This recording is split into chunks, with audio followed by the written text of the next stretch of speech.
give a little snapshot on our guests that we're bringing onto the show, and that is Cortez Hankton, originally from New Orleans, Louisiana, St. Augustine High School Catholic League. Played his ball at Texas Southern in college, also played 6 seasons in the NFL. And before he got his start in the SEC, he was a receivers coach at Dartmouth, repping the Ivy League, and then promoted to co-OC this year in 2024 for the LSU Fighting Tigers. He also had Malik, Nabers, Brian Thomas Jr. drafted in the first round, the second time a pair of receivers have been drafted in the first round for LSU. Also had Lad McConkey as well. So we'll get to him in a minute. But guys, if you are tuned in to the show, we appreciate you watching. Remember, you can find us on the 24/7 Sports YouTube channel every Tuesday and Wednesday at noon Eastern time. You can also find us on X. And if you have a question for later in the show, right now is the time to submit it. So make sure to like and subscribe. And without further ado, let's welcome on LSU's co-OC in Cortez Hankton. Coach, I know you're busy, man. Spring evaluation period. We appreciate you coming on the show. How's the transition to the new job of the co-offensive coordinator title? One, it's a blessing, but it definitely keeps you busy. It's good to work with a great group of guys. Joe Sloan, Brad Davis, Frank Wilson, Slade Nagel. When you have a group of guys that they know football, they know how to recruit at a high level, it makes your jobs a whole hell of a lot easier. Coach, we're going to jump around a lot of different things here, but I kind of want to get into the early part of your career because the last 3 jobs for you have all been in the SEC. And before we came on the show, you and Andrew were talking about your start at Dr. Phillips, pretty unique there in Orlando. But I want to talk about Dartmouth. You knew my brother, Jance Petagna, back in the day when he worked at Columbia. Oh, yeah. Going from Dartmouth to Vandy, even though people will probably tell you, hey, both high academic institutions in their own right, but from an Ivy League school to the SEC, what did you take from that experience being in the Ivies? Well, the transition from Dartmouth to Vandy was seamless from a standpoint that you were recruiting high academic kids.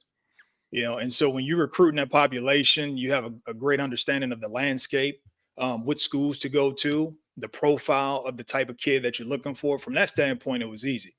Now, on a whole nother front, the level of competition, it increases appreciably, and so finding that caliber of athlete, especially from a high academic standpoint that could compete in the SEC, that's where the challenge became. Coach, I mean, obviously, you said it when we were talking before we hit record. I mean, I've seen you out on the road in Florida. You are in Louisiana. You were just talking about how you were down in New Orleans yesterday. I mean, this is a recruiting podcast, so I got to ask you, I mean, do you have a certain area you love to recruit? LSU, national brand. They go and get guys from wherever, but they also keep that backyard. But from your stops going from the Ivy League to Vandy to Georgia to LSU, any certain regions that you're always kind of looking for talent? Well, when you're playing in the Southeastern Conference, you like to stay within a footprint, right? The Southeast. We always talk about a 500-mile radius and just the level of talent that they have here. But make no mistake, if there's a receiver in damn Alaska and he the best one in the nation, then we're gonna get him. That's just a fact of the matter right there. We do like to recruit from our own state. We understand the landscape, the makeup and the mentality. We definitely like to put a fence around Louisiana to make sure that our great players don't leave from this state. But outside of that, man, we'll go anywhere to get some good players. Coach, I brought up earlier in the show when we were introducing you the fact, one, that you're a New Orleans native, two, Catholic League, St. Aug. A lot of people from Louisiana have a high level of familiarity with the players that have come out of St. Augustine, obviously Leonard Fournette, Tyrann Mathieu as well. But, the biggest thing, something that I think I could relate to, but you being from Louisiana, what has it been like just knowing and understanding the expectations that come with a place like LSU to come in on year one with Brian Kelly and really kind of inundate yourself into that place? And what's that just experience been like for you? Because I know, we're talking about it, you being from New Orleans, just being able to spend time with your family. There's a lot of good that comes with that, but there are a lot of expectations as well. Well, for us, especially being from the state, you just have to embrace it. You embrace the mentality and the makeup that the young men in this state possess. You cultivate the relationships that you've had from before. I mean, guys that I played high school ball with are now high school coaches in the state. And so being able to utilize those relationships and those connections to get the information, especially when a young man is when he's young, we're talking about a young prospect and starting that evaluation process. So just getting ahead, gathering all the information possible to make sure the young man is a fit for LSU.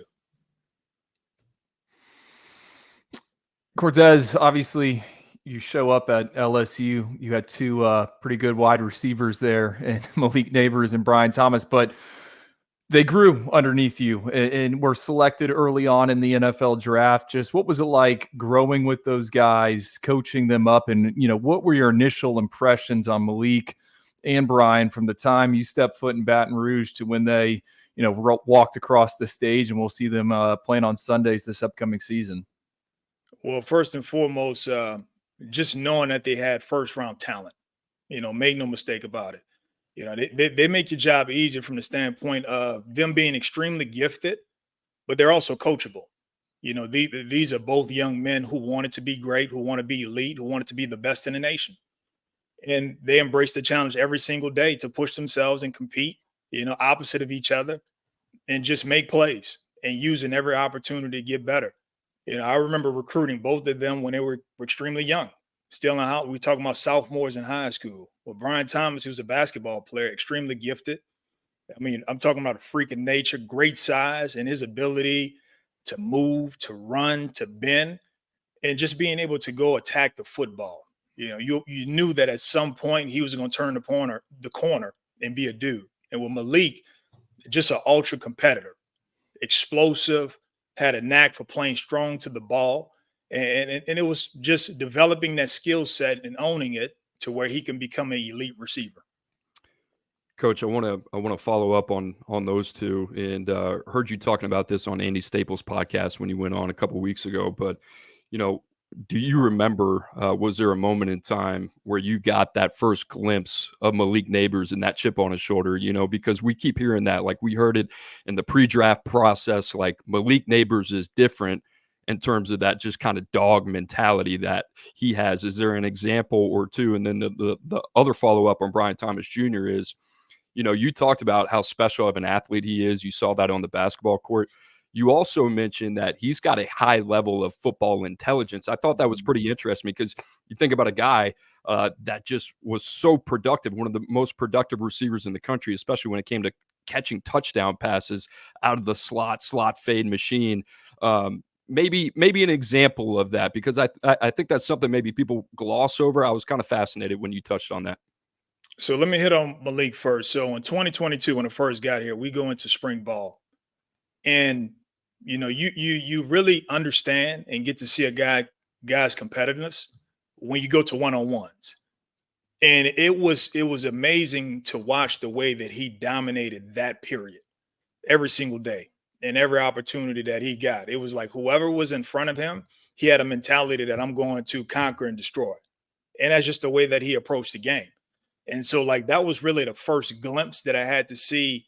I always knew he had it in him, just the way that he talked, the way he walked, the way he worked. But to be able to see it, first person and live, it was different. And so you knew that was going to push him.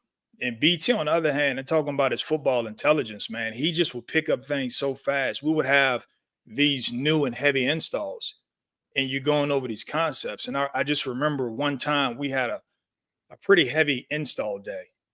And so BT was like, hey, coach, everybody, we break the meeting. We're about to go on to the practice field. And BT was like, hey, coach, just click through the pictures one more time.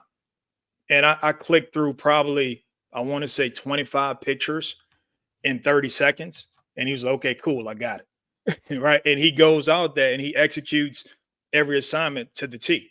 And that's just who he is. He's also the young man who can play one position every day at practice. And master that. And then on game day, if you need him to switch, he can play a position without repping it and still be, mistake free from a assignment standpoint. And so, he's definitely, he has this photographic memory, man. He sees it one time and he has it. You already mentioned recruiting Malik and Brian at different points, especially when they were young. We posted you were coming on the show, and the replies were all about ask him what he's looking for in a high school receiver. Now, I'm not saying give us the state secrets, but some of the obvious things you look for. Is it the basketball? Is it the football IQ? I mean, what is Cortez Hankton looking for at that wide receiver position when he starts to build out his recruiting board? Man, it's such a range of things that you're looking for when you're talking about the receiver profile. But let's talk about just some traits. First and foremost, as a receiver, you have to be ultra confident and competitive. And then adding on to that, like, is he coachable? Is he willing to continue to add to the twos, to have at his disposal to go out and win the one-on-one matchups consistently? The next part is, can he consistently create separation? Because if you look from the beginning of time, man, at the receiver position, your job is to get open and catch the ball. And so, can he create separation? Can he run? Does he have ball skills? What does his balance and body control look like? And also, last, and I think this is the most important, is he a finisher? What does he do when he gets the ball in his hand? We're not looking for possession receivers. I talk about all the time, and we're looking to always create explosives, especially when teams, have you stop short of the sticks. Right? Can you take a 6-yard hitch to the house for 70 yards? Coach, it's almost like you're reading our script of questions. I had one about separation, how important it is. You just touched on that, especially. I mean, I was watching McConkey the other day. That guy is just, in terms of textbook route runner technician, but always creating separation off the line of scrimmage and at the top of the route. He's kind of textbook. I wonder for you, is there a player or two that kind of comes to mind that made you think a little bit differently about the evaluation process? Like, hey, you know what?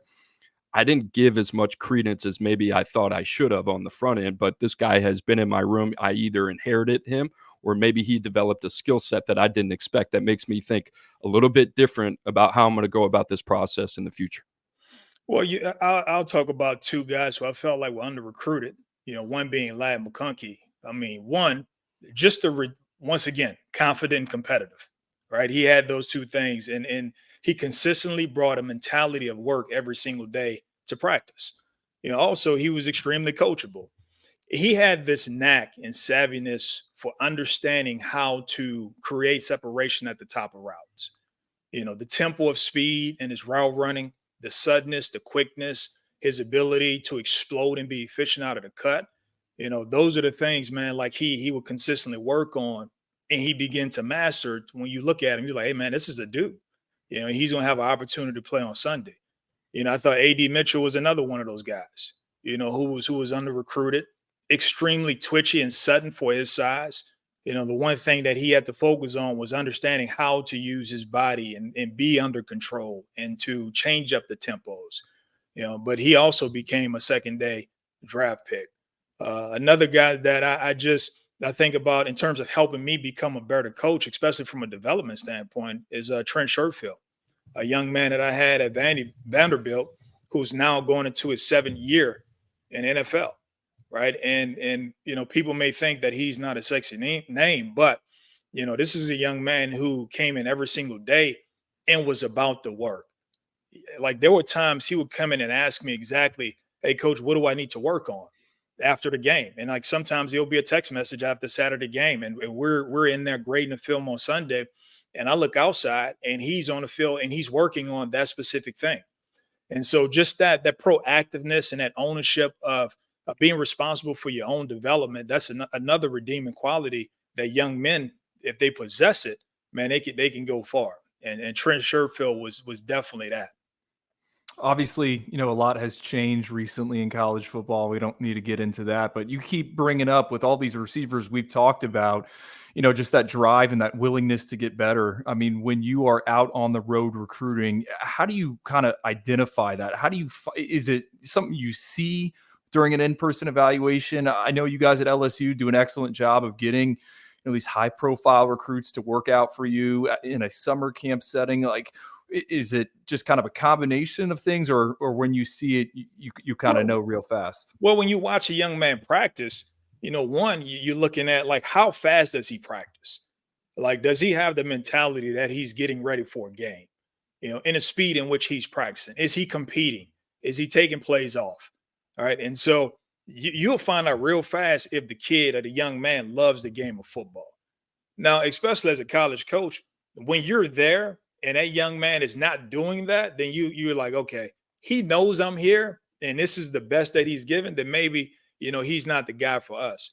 But when you see a guy and he's out there every single play, he's playing a game full speed, I can live with that.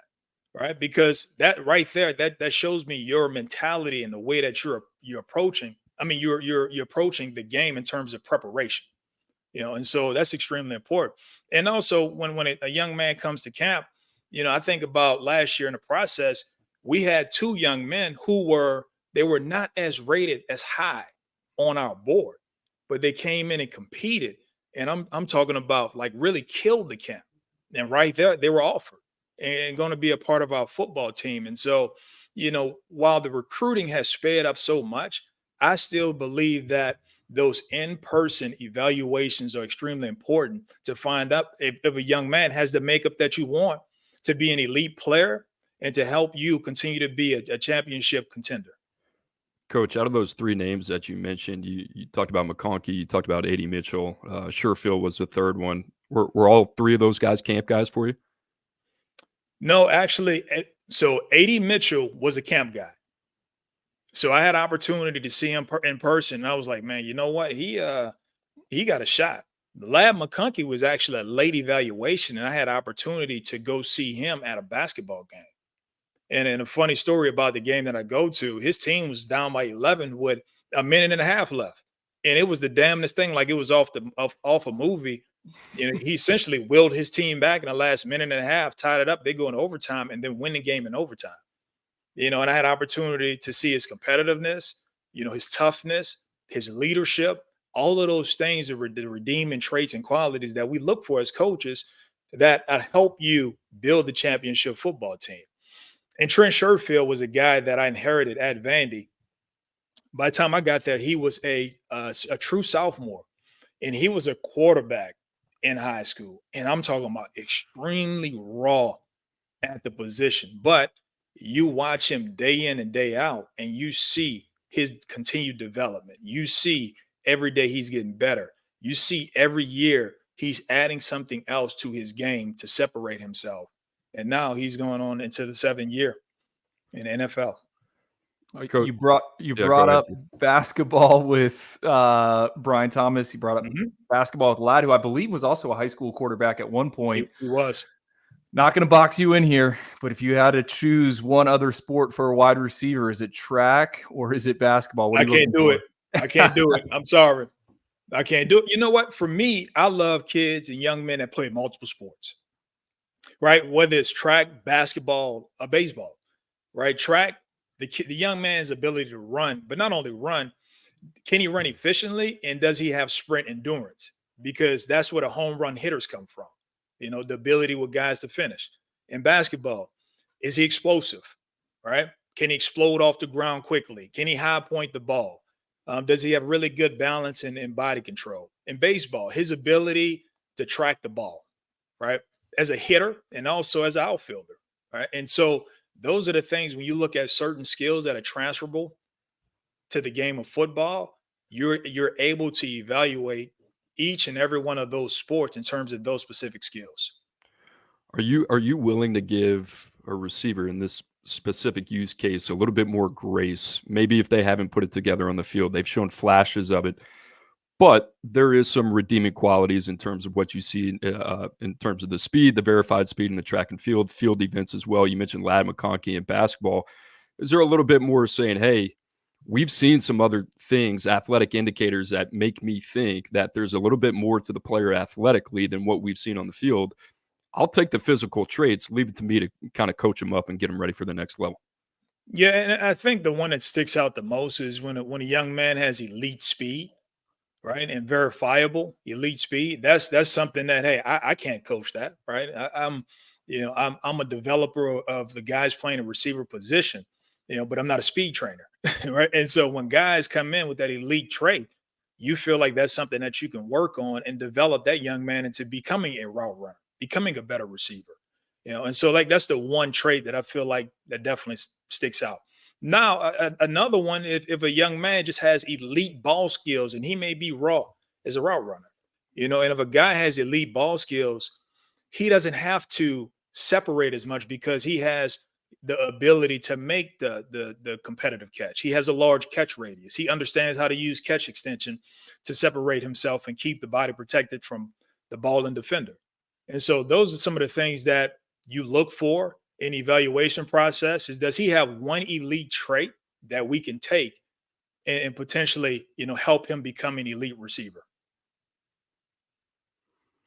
Coach, from a personnel standpoint, obviously, I was Andrew working more on the media side of this. I used to be on the personnel side. I wonder, like, the way the game has changed, and it rapidly changes kind of year over year, right? But especially with the portal, and we don't have to get into that. How important in your eyes, just have you seen over the last 2 to 3 years, is it to have a player personnel department that's really on top of the game to set you guys up, especially like during this period, the transfer window as well, to where you feel like, all right, you're equipped with all the information that continues to kind of trade hands rapidly, but really those guys putting you in a position to succeed. How important is that really support staff right now? It's extremely important, in terms of gathering all the information that you need, whether it's the background, family history, character, just understanding, especially when you talk about the transfer portal, because it's a small window to try to understand and get to know a young man, right? Well, you're recruiting a high school kid or prospect. There's an opportunity to truly cultivate the relationship and understand the makeup of this kid. But when you're talking about a window that's really short, you have to have as much information possible to make the decision that's best for your team in terms of getting it right. And so that the personnel department is extremely important in gathering all that information. Cortez, obviously you've worked or you're working under Brian Kelly, but you also worked under Kirby Smart there at Georgia. Is there anything you've tried to kind of take away from either of those and implement into your own coaching philosophy, something that sticks with you that maybe you got from Kirby and something from BK?